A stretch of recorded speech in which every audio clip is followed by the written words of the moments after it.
You got the Drifter as Han Solo. Anor Mahal is a strict Jedi cop. And Dredgen Bale, looking like Kylo Ren. I just watched the Renegades reveal, and we got blasters with heat waves, airstrikes, and a freaking lightsaber that we can build ourselves.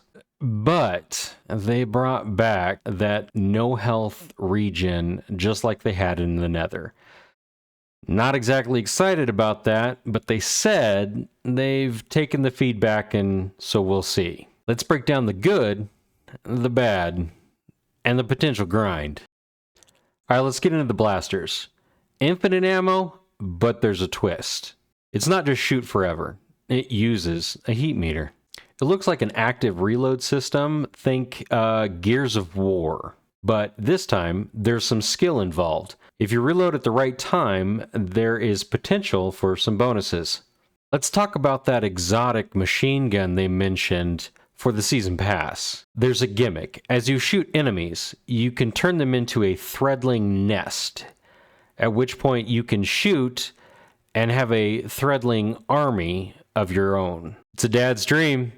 Somebody else to do the work for you. Let's talk about the lightsaber, Praxit Blade. This is a primary kinetic weapon. That's a pretty big deal. This is the first that I can think of in the kinetic slot. Here's the grind. We get it during the story, but at the end of the story after the campaign is when you can actually start to be able to customize the blade. With forms, cores, mods, and catalysts, it's not just a sword. It is your sword.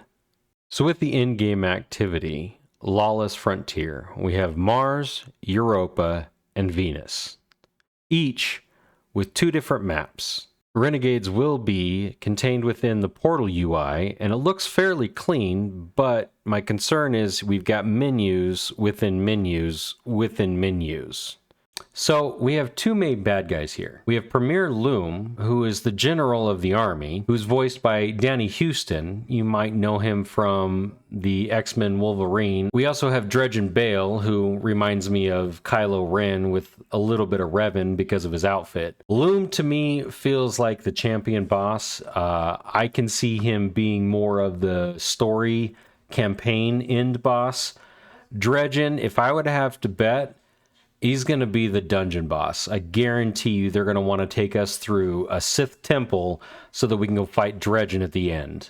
Similar to the Nether, we do have roguelike abilities for the Lawless Frontier, and according to the devs, you can upgrade each one of these 7 different times. One of the coolest that I saw was that you could call your ship to come do a flyby and drop bombs on the enemies. Here's the warning. It's like the Nether, which means while we have a larger health pool, we do not get health regen. Now, they said they've taken feedback and have made it less brutal and allowed it so that our abilities actually scaled with the large health pool. And it's yet to be seen. So we get variety. 3 modes, 3 planets, and 3 factions. Between all of them, there are going to be different modes, different locations, and different factions in which you will have quests and various different things to do. According to the devs, as you continue to play each activity, the longer that you stay, the harder it gets.